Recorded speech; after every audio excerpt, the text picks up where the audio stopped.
On another exciting episode of the Animation Deliberation podcast, Love is in the Air as we talk about Demon Slayer Season 3, Episode 10, Mitsuri Kanroji. Right after these ads, we have no control over. Sing along if you know the words. A 1, 2, 3, it's time for Animation Deliberation. A conversation and a celebration of our favorite action animated series. Yeah. Yeah, welcome back to another episode of Animation Deliberation, the podcast where we take action animation and cartoons seriously, but not too seriously. We are your hosts. I'm Zuhair Ali. And I am Andrew Rogers. And we are back. One more week left to talk about Demon Slayer and the Swordsmith Village. It has been beautiful. It has been fun. It's been an exciting road. And we dropped the news last week that next week's episode is going to be 70 minutes long. How wild Woo! is that? It's wild and it's warranted. I feel like the season has still been great. It's not going to be the entertainment district. I feel like that was a high bar, but I have still thoroughly enjoyed it. But I feel like they need a lot of things to wrap up. Even going into this episode, it felt like there was a lot of the season left and a lot of things we had to get out of the way. So I Mhm. like having this end point, but also I just like this trend that we're seeing. Bad Batch did it to us where they were like, oh, we're going to release the first two opening episodes and the last two episodes. So you get an hour in the front, hour in the end. Demon Slayer's doing the same thing where that theater episode was what, like 45 minutes, give or take. And Give or now we're take. getting, 70 minutes at the end. I don't think I could really come up with a better way for shows to start going. Give us a little chunk to really grab onto at the start, a chunk to, round things out at the end, and then let the middle be the middle. I hope this continues onward, not just for Demon Slayer, but just anime and TV in general. I think it's a nice flexible use of the streaming space. That's for sure. Yeah, it's a good template, and I'm here for it. Like you said, there's a lot to wrap up on, and interestingly enough, we don't know how much of it is actually going to be action based as well, because of the cliffhanger that we got from this episode. It seems like they could be wrapping that up shortly and starting off this transitionary period to what the next arc could be. But then there's a lot that we could be talking about over there, so I'm fascinated to see like how much and what storylines we're able to pack into this episode. Oh yeah, I mean, even if you were not getting an ounce of action next week, there's still so many questions to answer. I mean, I don't even know if we're going to have time to talk about Hentangu's backstory. Like when that comes up, I still think there's enough going on with the Hashira, with Genya, with Tanjiro, with hopefully we get a little glimpse of Inosuke and Zenitsu coming back. Like there's a lot of stuff to talk about, not even including setting up another season. So, yeah, I'm not the big like, oh, I need an action packed finale. Give me a little action and then give me that talking. I'm ready for it. Give me some beautiful action to dream about, because even now, like, I think Twitter algorithm is figuring out how much of an anime fan I am, because it's typically just like Washington sports that I get off of that. But now I'm actually getting like these scenes playing over and over again, and of course I pause to look at it every time because they're phenomenal and beautiful. Why would I not? I mean, it's been noted as one of the most beautiful shows, and again, story wise might not have been the highest season. I can't say it's not the most beautiful season though. That is for sure. They've put a lot of work into, it's only been a year since the last season. The animation quality has gone up tremendously, Mm-hmm. even in that year time span. So credit where credit is due to this team at, is it Ufotable? Or is that the Yep. distributor? I can never remember what they actually Ufotable. do. Okay. We'll go with Ufotable. That's the name that pops up everywhere. Yes, that and, the good old Aniplex. Aniplex. There it is. Oh, God. Cannot say it like That's that. one thing that we never talked about, and I'm going to talk about it because it's on my mind, was the theater experience. Watching that first episode and having an entire theater full of people all say the Aniplex in the voice. I was just like, oh, I'm home. These are my people. It was the one of the best moments of watching in theater again. But It's yeah, like I going to don't. a Star Wars movie and hearing the theme song as the backstory starts rolling. Yeah, it's the same exact like internal feeling, but you don't hear people sing the Star Wars theme as much as like all of Yeah. these people who are ready to say it. I just feel like it didn't come up before. I'm like, oh no, we need to talk about this because it's a Uh, universal experience that that everyone that is makes like, me laugh every time. Like, I'm with it, the right people. yes, yes, exactly. I mean, you're in a theater for Demon Slayer, and you're on this podcast to listen to Demon Slayer. So welcome, our people, welcome. Welcome indeed, and we are going to get to the synopsis, but first, I would like to tell everybody that summer is officially here. I am sweating my ass off, and nothing is more important in this time of year than your hydration. We have our new sponsor to talk about, and that is Liquid IV. And I tell you, this is not part of the ad when I say this, but I was very excited to see when this popped up because this is a product that I actually have been using daily for the last 3, 4 years. So when they were like, hey, could you please talk about this? I was like, gladly. This is a product that really kind of helps with like kind of the lifestyle goals that you're going for, especially so for me, I'm a real estate photographer. I am out in the smoldering heat all the time, stuck in my car all the time, and definitely bad at drinking water. So with the importance of hydration and keeping your electrolytes loaded and all that good stuff, this is a super convenient packet that loads up 5 essential vitamins, helps you with 2 times faster hydration than water alone. You can just use it at the end of the day when you're in the heat. If you're going out to the beach, if you're going to festivals, if you're working out, whatever life and fitness and outdoor goals you're trying to reach, this product is ridiculously helpful. One stick of liquid IV and 16 ounces of water gets you 2 times faster and more efficiently than water alone. 12 delicious, refreshing flavors to keep your hydration routine exciting. Contains 5 essential vitamins B3, B5, B6, B12, and vitamin C. That's a lot of Bs. 3 times the electrolytes of traditional sports drinks. Made with premium ingredients, non GMO, and free from gluten, dairy, and soy. Um, yeah, just a super convenient packet. If you're partying or going on adventures, it's super easy to just get in your backpack, throw in any bottle of water, whether you're buying a bottle or carrying around one of your own.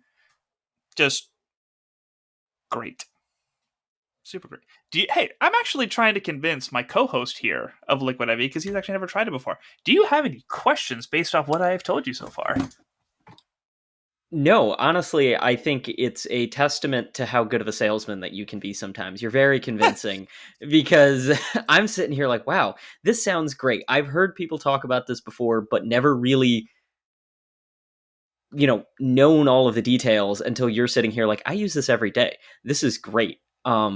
I just want to know, like, how does it make you feel? How does it taste? What is it like compared to these other weird, I won't name drop other ones, but I feel like I've had some of the weird Heard of the replenishment competition. supplements.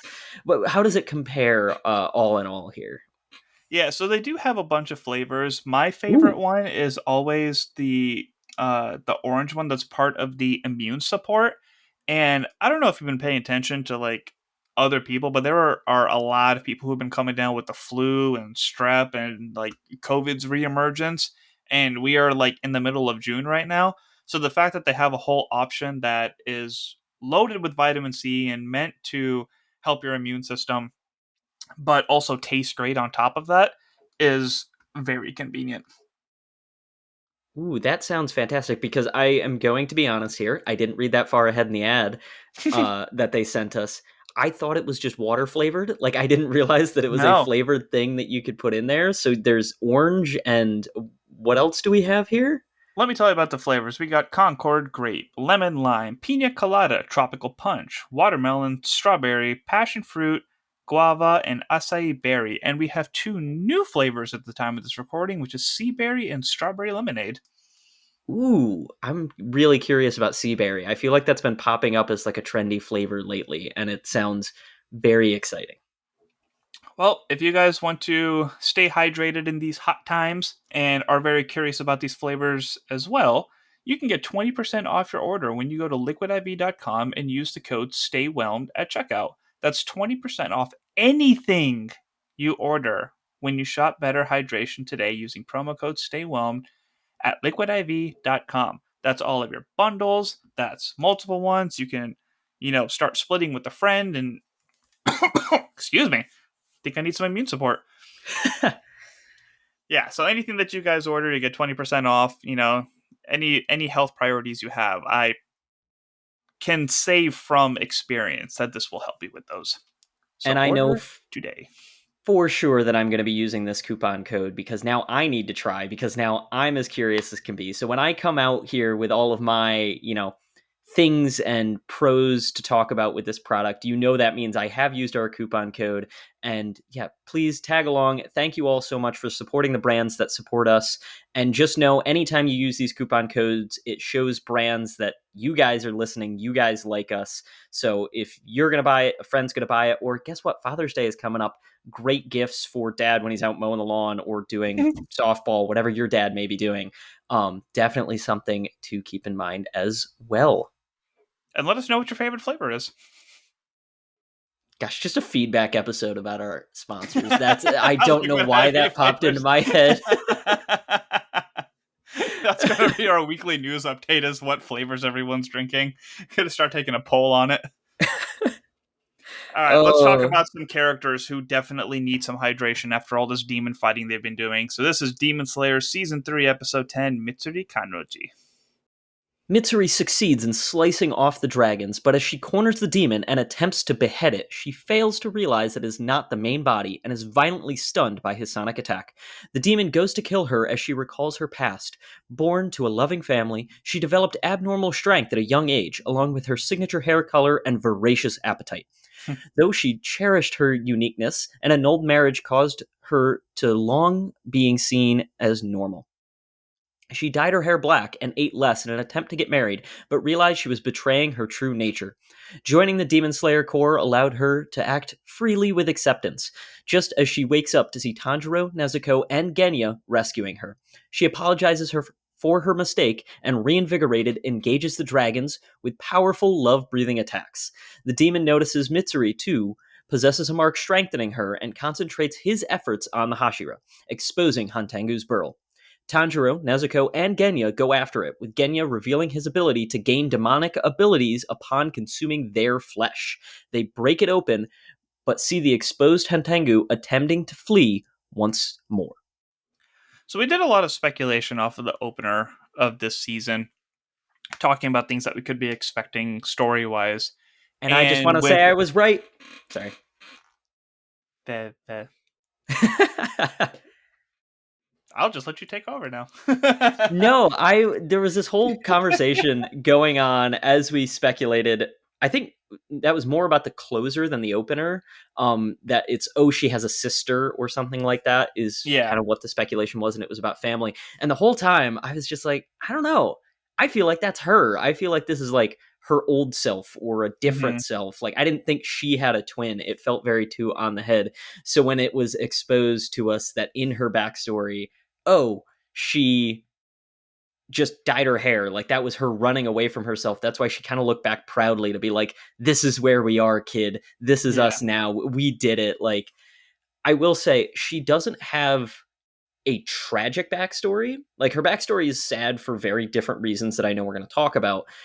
But I like the change of pace that, she just has a happy family. They all Mhm. want her to just go out and do her things. Like she is not from a family of people who's murdered or an abusive father or had to kill her family. Like, no, Yeah. she's just a girl and life is a nightmare. But like it was a nice change of pace to not have to go through a tragic episode this week. Like I didn't leave this week feeling sad Yeah. like I have the past few weeks.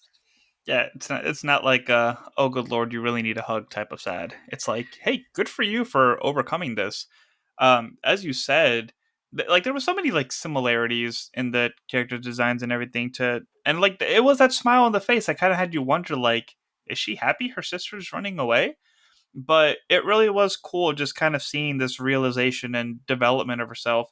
And not only that, but she got like her parents' support too. Like they understood who Yeah. she is, and she's proud. They're like proud of their daughter.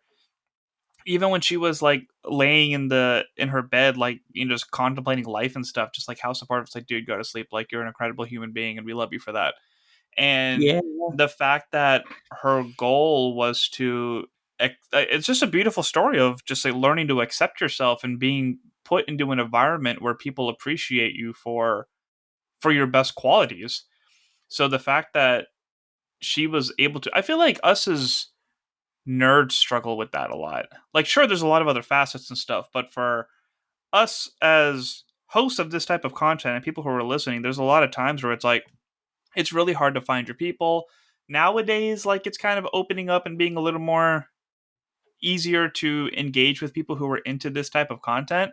But there is like the whole thing of like, oh, you like children shows because it's animated, and why do you dress up like that, and why do you keep up with this, and why do you waste time with yada yada. So it's like to see this character you, try to be something that she's not to fit into society, and then be able to break out of that and be the best version of herself was really beautiful to see.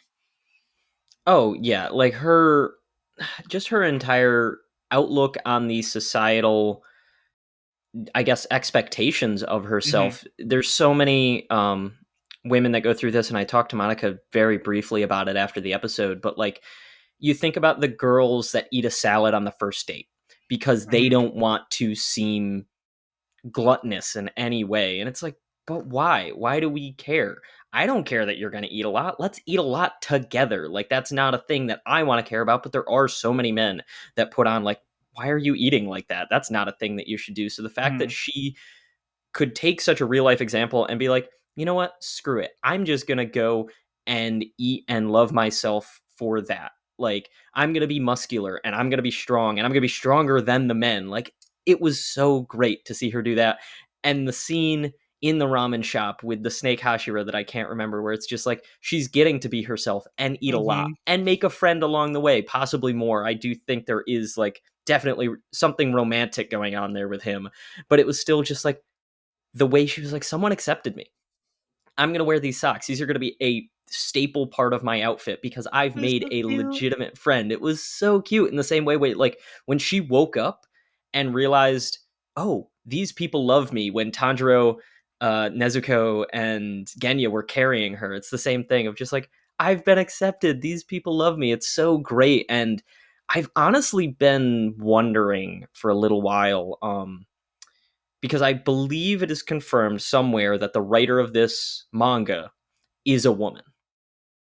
I wonder if this is a bit of her kind of putting herself on the screen in some way, shape, or form. There was the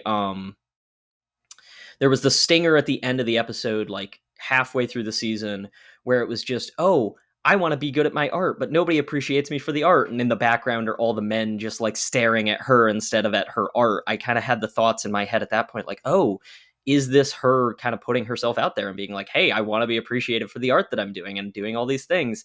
And maybe I'm a big eater, maybe I'm strong, but it doesn't matter. I just want to be this woman. This is who I want to be. Um, and I love that. It makes her as a character so much more fun, not even including the fan service, not even including the Love Hashira nature. Just her being a person is so awesome and so fun to see, especially in anime where that's usually blown out of the water that women are not women. Yeah.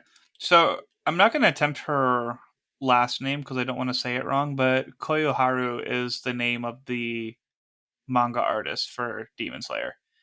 Yes, I just believe they've never Ninth been best seen in selling person. manga series of all time. Hmm. Ninth best? Yeah, I'm curious what that list is now. I'm curious, how do they measure that as well, though? Sales, Um, maybe? I mean, I think it says best selling, so yeah. well, it's a question. And I've seen some manga data about this, and I can't remember off the top of my head like what actually wins, but it's something like Demon Slayer in and of itself is fairly short. So are you doing it based on sales per issue or sales overall? Because like One Piece is probably gonna win at the end of the day because they have so many issues out there. But if I'm getting on a weird tangent at this point, I'm just Yep, curious to One know Piece like, one. yeah, One Piece is number one, so maybe it's overall sales, wherein something else can. Because I want to say Attack on Titan is like number one if you go like average sale per issue or something It like is that. number 14. overall or sales per issue. 110 million sold. So yeah, that's on based on overall numbers, which AOT is also not like that long either. I'm gonna roll through it real quick. Attack on Titan, JoJo's Bizarre Adventures, Bleach, Oi Shinbo, Demon Slayer, Kochikame, Tokyo Beat Cops, Slam Dunk, Blackjack, Naruto, Doraemon, Dragon Ball, Detective Conan. That was such a good anime. Go 13, and then One Piece. Mm-hmm. But Ah, going back to what you were saying about, sorry, go for it. I was just going to throw out there. I found in the Wikipedia article the sales per volume that I was talking about, Hmm. wherein Dragon Ball, or no, Demon Slayer is actually number one in terms of sales per issue, Oh, nice. or average sales per issue. Then Dragon Ball, then I think it was Attack on Titan, or then Slam Dunk. Slam Dunk is just popular apparently, even though I've never heard of this.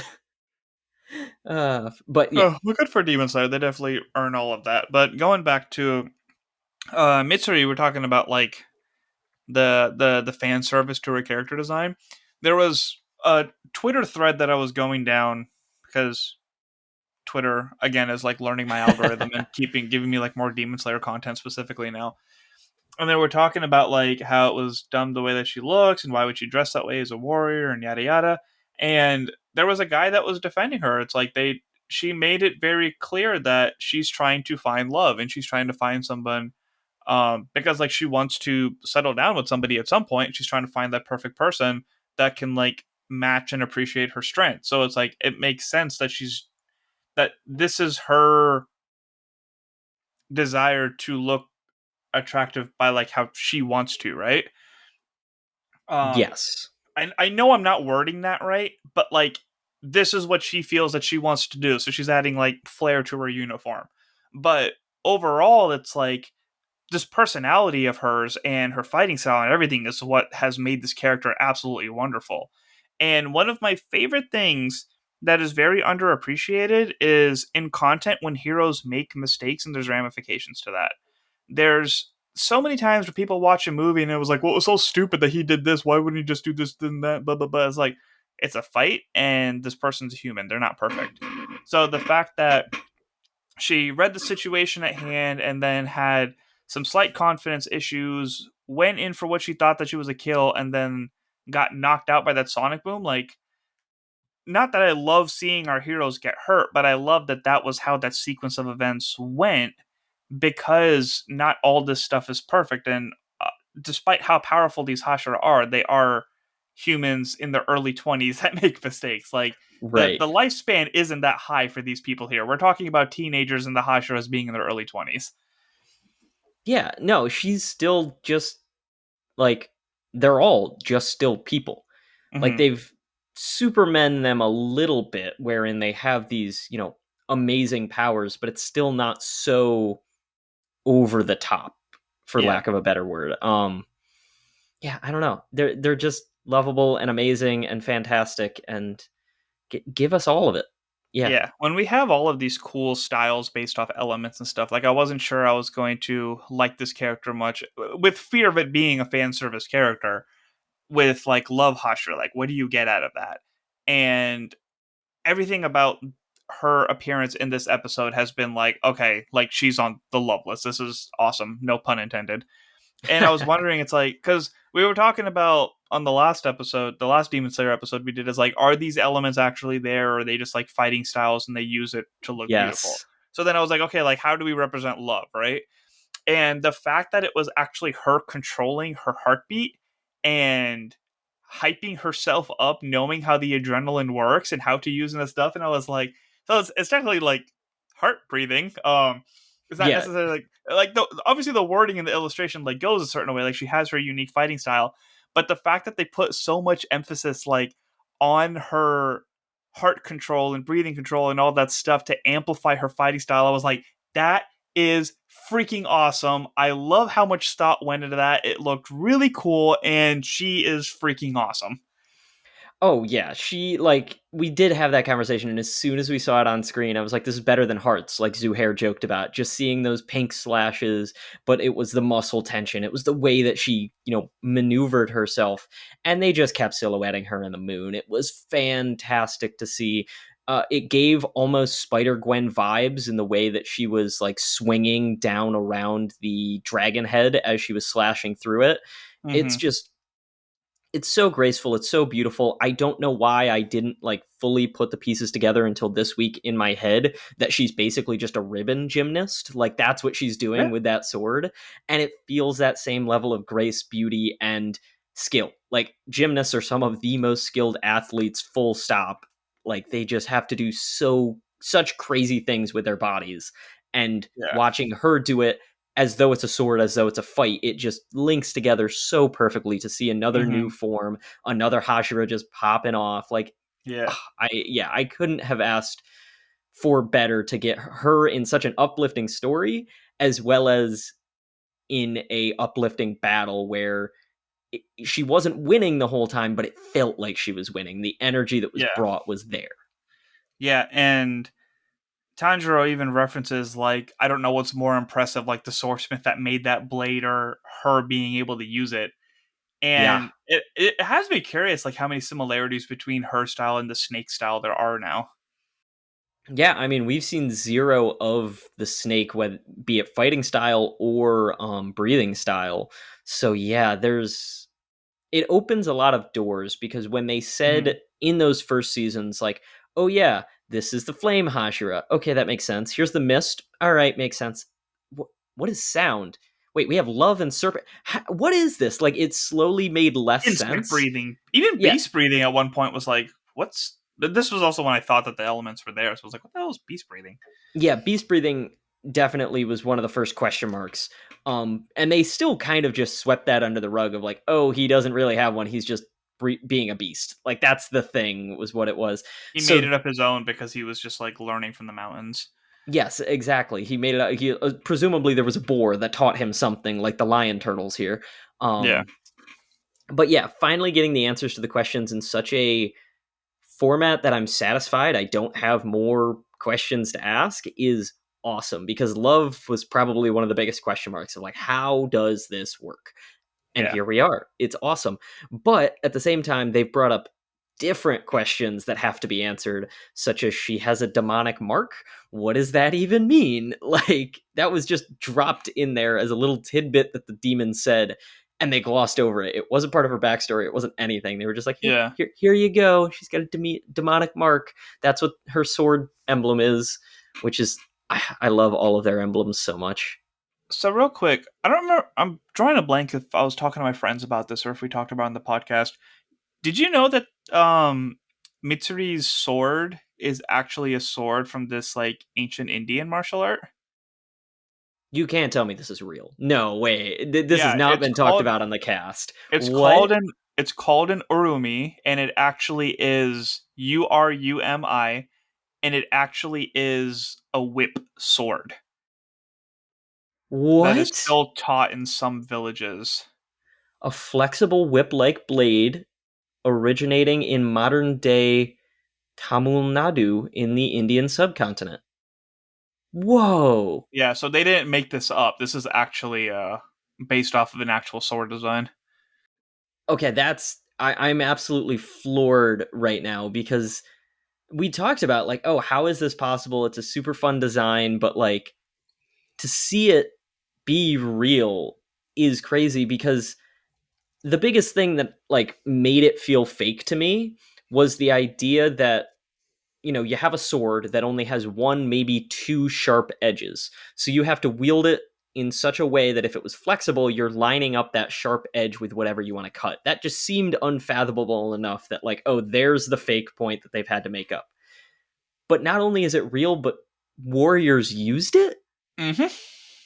I need a demonstration. I need to see this going on because that's terrifying. Also, the idea of trying to fight one of these You're is welcome for your next YouTube rabbit hole. oh yeah, no, this is being delved upon. I also want to still ask the same question. Okay, how did they sheath these ones? They were very tongue in cheek about it in the anime, but what did they do to store these? So based off what I'm looking at, like it looks like you just like roll it up and And store it. It's not something that's actually supposed to be like put in a sheath. okay then. Well, listeners, the more you know, because that was just a mind bomb dropped on me out of nowhere. That was unprepared, but that's so cool. Makes her even better because I believe we did talk about all of the other swords and styles that we've seen are rooted in some form of known martial art. Like I can't remember Mhm. what Uzui's was, but like that is a thing that people have used with the like two swords chained together. Yeah, his movement was basically like nunchuck related, but blades instead of, because that same style of movement that he does, like you can do with a single stick as well. Like you don't need something like two objects chained together. But the way that he used it was unique and designed based off the fact that he had blades chained together. Okay. So there you go. So yeah, there's my martial arts insight for the day. Yes. Well, I feel like this is a good kind of bridge into the next part of the conversation I wanted to have as we talk about the martial arts and the swords.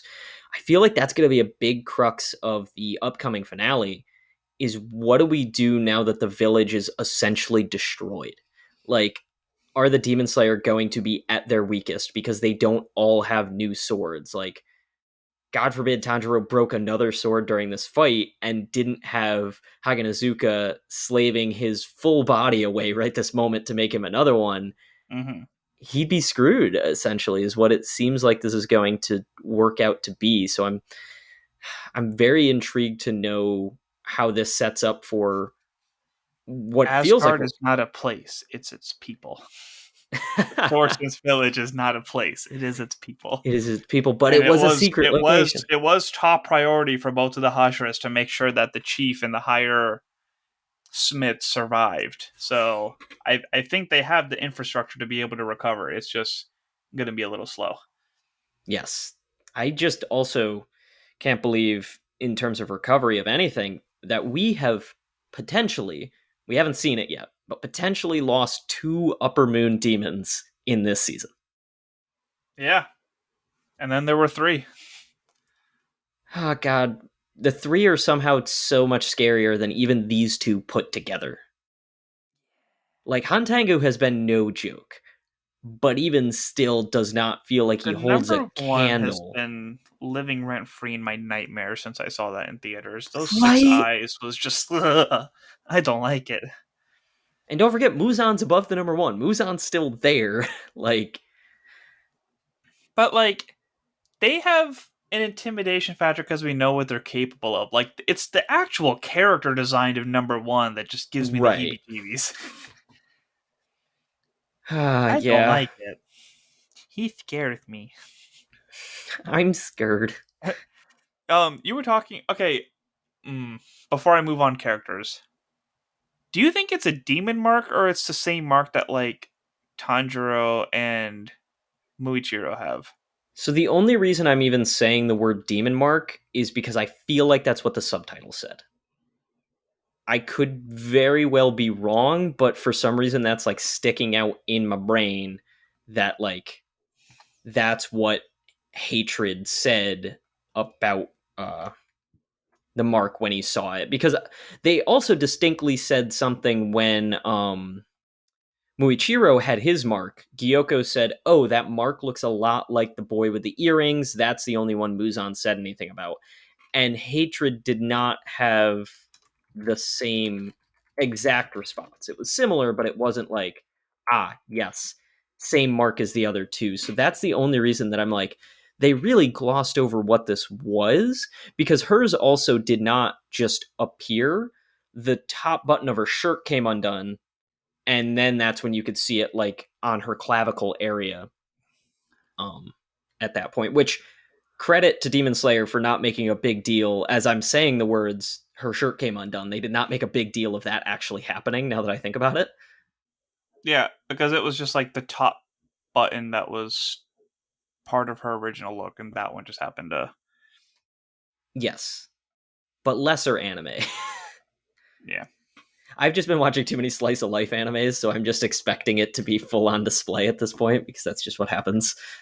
Dude, my favorite frame of her, like, this was just such a badass moment, was it was silly, but it was just the way that they followed up with it was when they were all rescuing her and that insane amount of lightning that reminded me of Sasuke's Karen. If you know, you know, eventually I'll have a Naruto fan on here.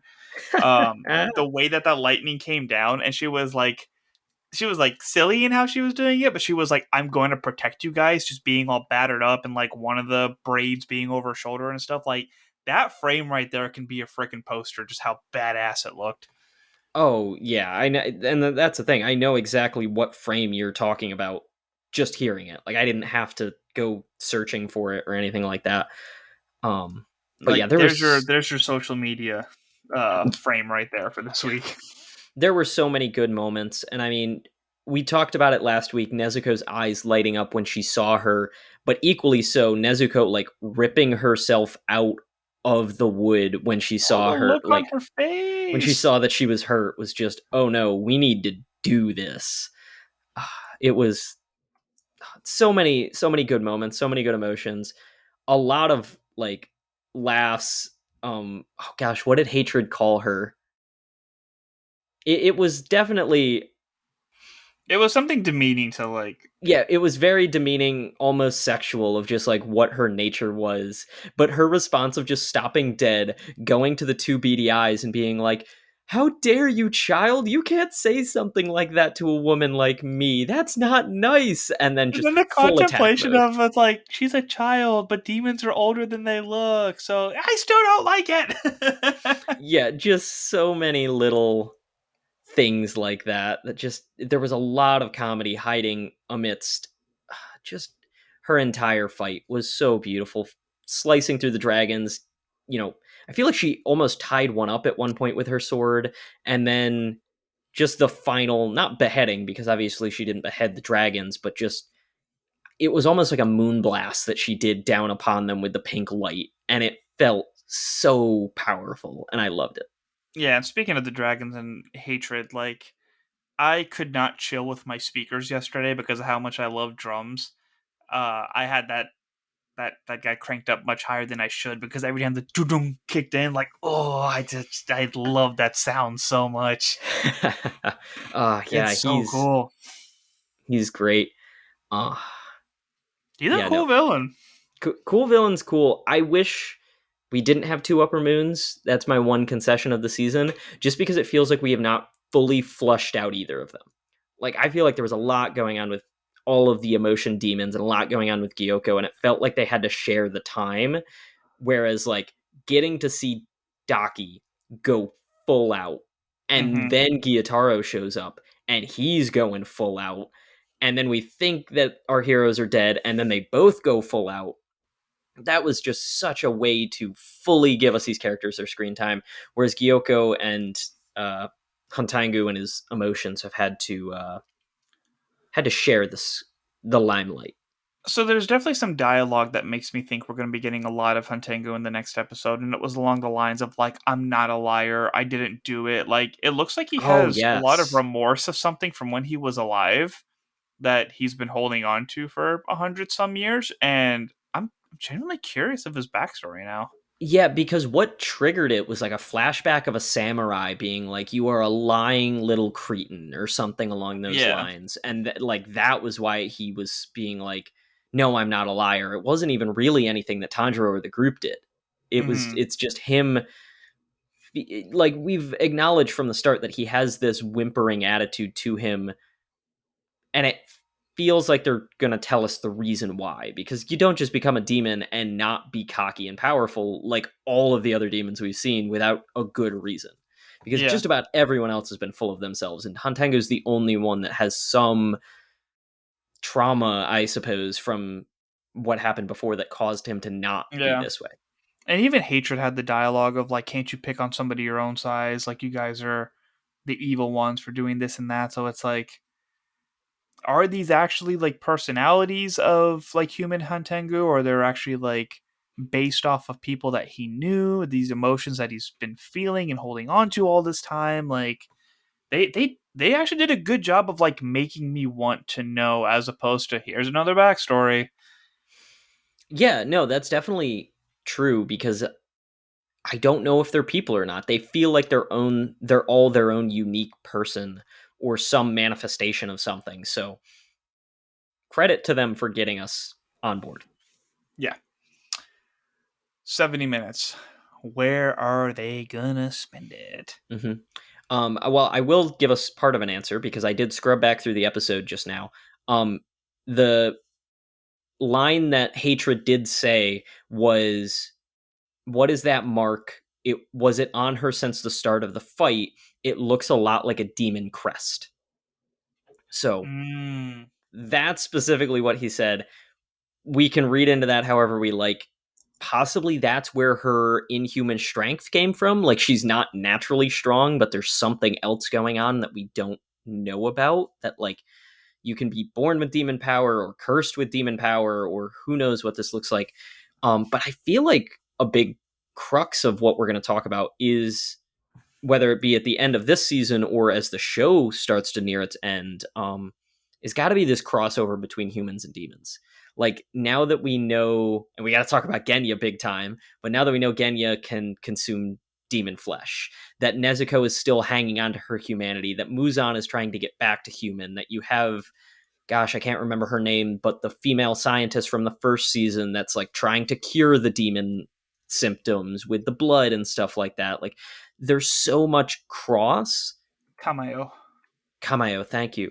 That Tamayo. Tamayo. T. Yeah, there's just so much crossover that I was not expecting this show to have, I guess, as much depth as it does. Like when you look at it on the face value, you're like, oh, it's another we're gonna fight demons and ghosts show. But at a deeper level, there's a lot happening when it comes down to both allegory and hey, there's intrigue here of how demons exist, why they exist, and what is going on, between the two worlds. That might be something that I actually want to see in the 70-minute episode is them visiting Tamayo and her giving a full explanation of what these crests are and how Genya's powers are, how they are. Honestly, she is I would one like to of see this the sooner than later. yeah, it's one of those things like I forgot Tamayo as a character existed for a long time because there's so many things that happened in season 1. It wasn't until like the end of Mugen Train when the cat showed up and I was just like, "Oh yeah, this is a thing that like Tanjiro's whole quest has been about is getting blood for the cat so she can cure people." Like she should be a character that should almost appear in every season to give us an update of what's going on and has not shown herself since like halfway through the first season. So revisiting her I think would be a very great note. Also putting her under the protection of the Demon Slayer Corps seems like a really good idea. Yeah. I mean, we got the little reminder at the end of last season of like, oh, hey, just a reminder this character exists. But we We got the we need reminder at the answers. start of this season too. Yes, I Like just the can't remember cat, what the context was. The cat I showed think the up. cat phased in like well Tanjiro was recovering and he was like, "Oh yeah, it's nice to see you again. Here you go." Like That's right. yeah, just that subtle reminder. So maybe that's foreshadowing of she will come back in Yeah. some capacity at the end of this season because I feel like it's important. And I also just again we're hurtling toward what feels like the end. I don't know how many seasons there are left. I'm not going to look into it. Like I said, I know it's a shorter manga, but I don't know how Yeah, not many short from it's my going to look like. understanding. Yeah, so Especially because I think I know what the next arc is, and just off of that concept, I was like, this is the first time I actually feel like I don't know what the next one is because I knew it was going to be into the Swordsmith Village for a good while going into this, but I haven't heard anything. And I'm going to keep it that way until. I mean, it's coming out at the end of this year, so we'll Yeah, and I find out mean, sooner than later. if their track record is anything, they usually do like a little to be continued in blah blah blah at the end Yeah. of the season. So we'll find out next week what the season is going to be called. Is it really coming out at the end of what is the date timeline looking like? What did you just say? I don't know, but they've been.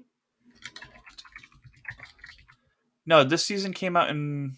This season started in March. Okay, so it probably would be February or March that we'd see the next season. They've been on a pretty good Annual schedule.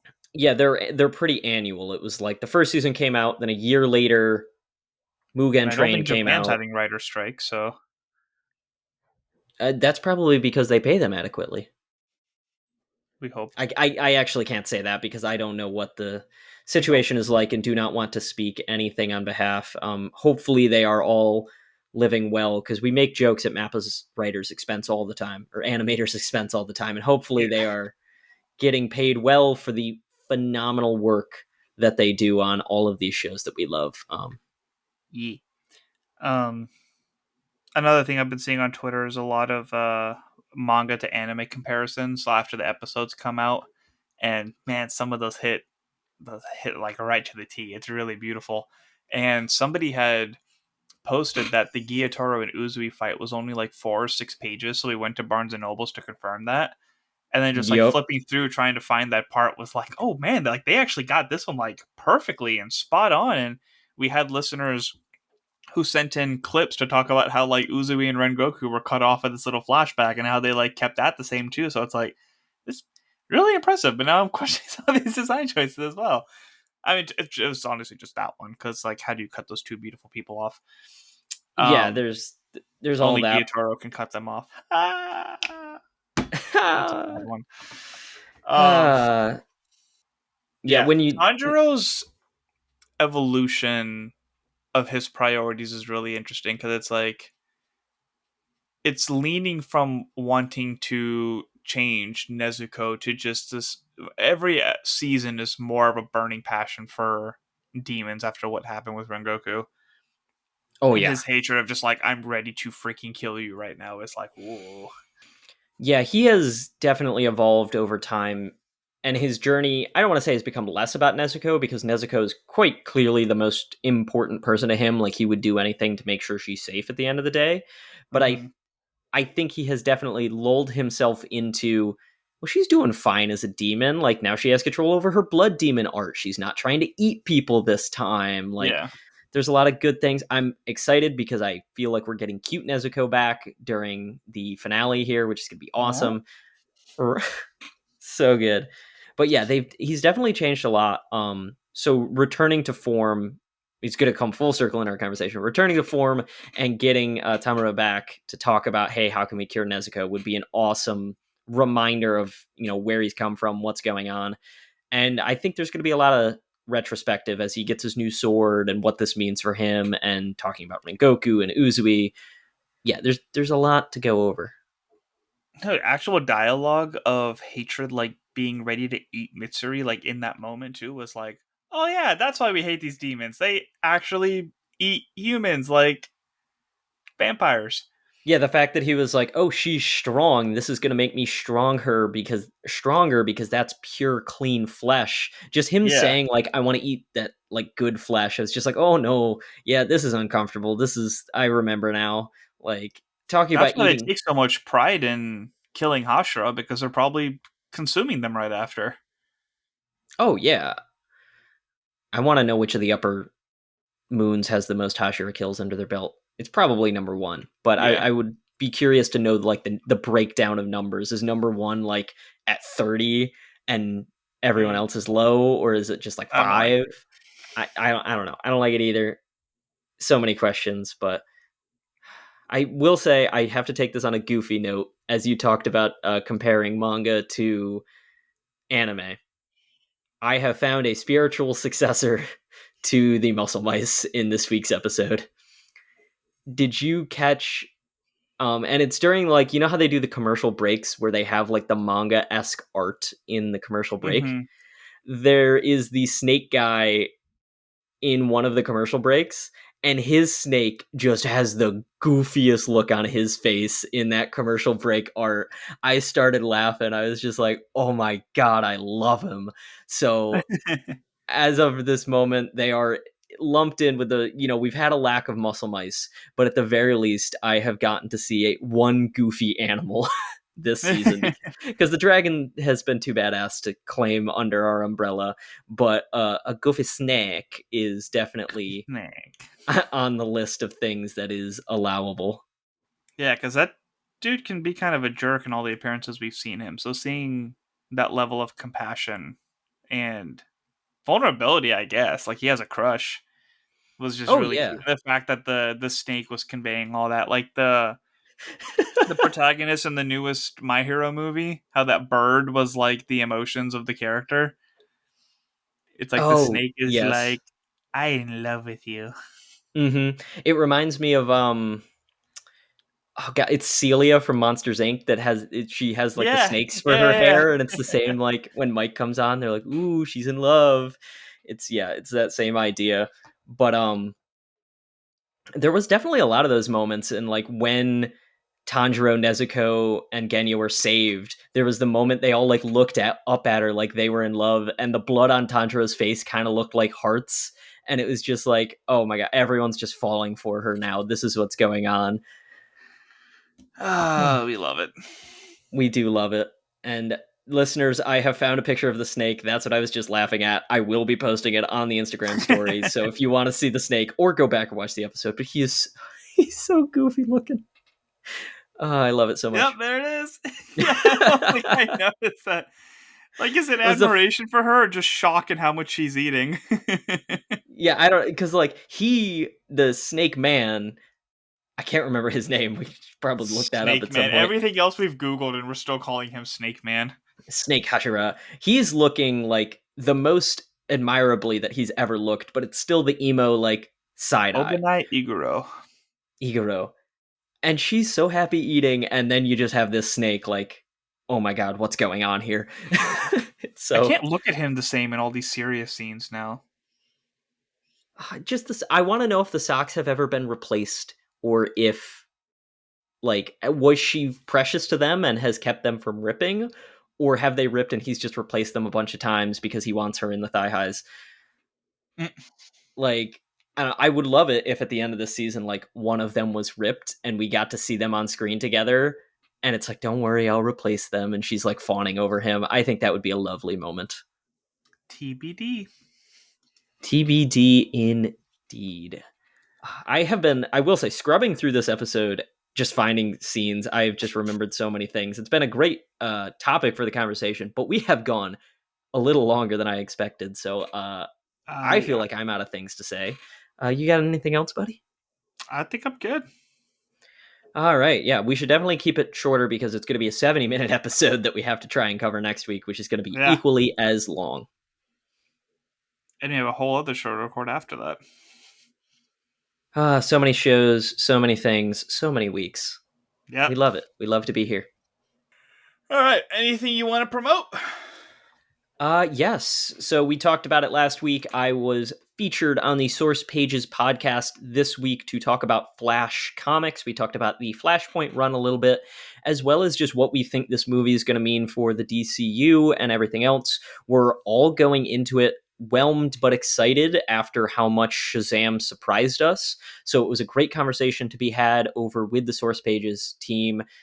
They're fantastic. I'm sure you all know who they are at this point because we talk about them so much. Haley's been on the show and BVK upcoming on the show. So yeah, it was a great conversation and hopefully I'll be on there after the movie as well, but definitely get yourself ready for this movie because it's going to be a lot. Yeah, we're going to be doing our own comparison with the Flash movie to Flashpoint Paradox, the animated film. So if you guys haven't had a chance to watch that one yet, is one of my all-time favorite animated movies. So definitely worth a watch. It's on the Max app. That's not HBO Max anymore.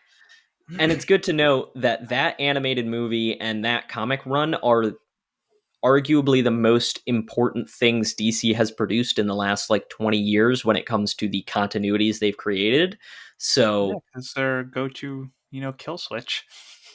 I mean, it's the way that they created like that animated universe started because of Flashpoint, and Yeah. the comics as we know them today are because of the Flashpoint. So, Yeah. a lot to be had there. Awesome story, lots of feels. Be sure to check that out. Oh yeah, For me, 323 with Reed Murphy, we're going to be at AwesomeCon this weekend. Our panel is going to be at 6 o'clock on Friday. So if you're in the DC or Nova area, please come on by and say hello. And Go anything harass him else on going stage. on? They're gonna have to, because it's like nerdy family feud, so it's like us versus the audience. Ooh, Yeah, ooh, so like their interesting. participation is literally to harass me on stage, and then I will be Oh, getting the sights and sound of AwesomeCon. So keep an eye out for these social medias to see all of that. Um, I recorded 4 things last week, and I can't. Oh wait, yeah, that was multiverse news. So that was last week. But just in what is general, multiverse news? check out multiverse news. It is a panel of hosts from the Stranded Panda Network who talk about all the nerd news that comes out. Our very own Jay Scotty is one of the hosts on there, so be sure to go support that. Support everything on strandedpanda.com. And most importantly, support us. Give us a 5-star review to let us know that you love us. We always love the feedback and we love talking to you guys. So hit up the socials, Animation Deliberation, whatever social media that you're on.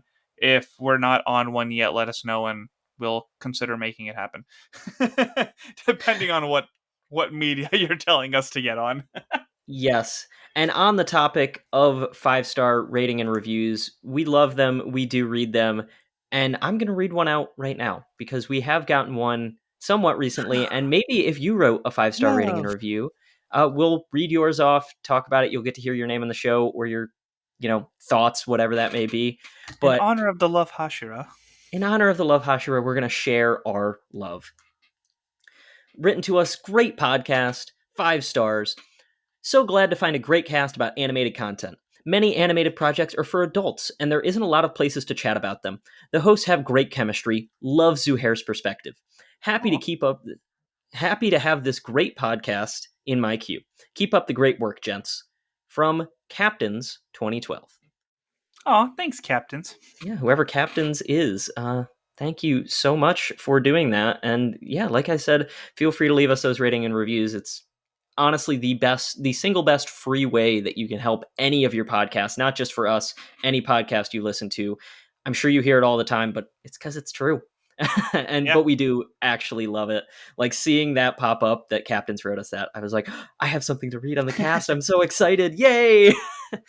Yeah, after our Spider Verse coverage, that actually put us at number 3 in our category in the country, and we would like to maintain that spot. So please help us do so. Was a crazy day for all of the support that all of you have given us. So thank you. Yes. So be sure to check all that out and tune in next time. That's TOONIN. And as always, stay whelmed. And until we add more to the club, be a sneaky snake and muscle muscle.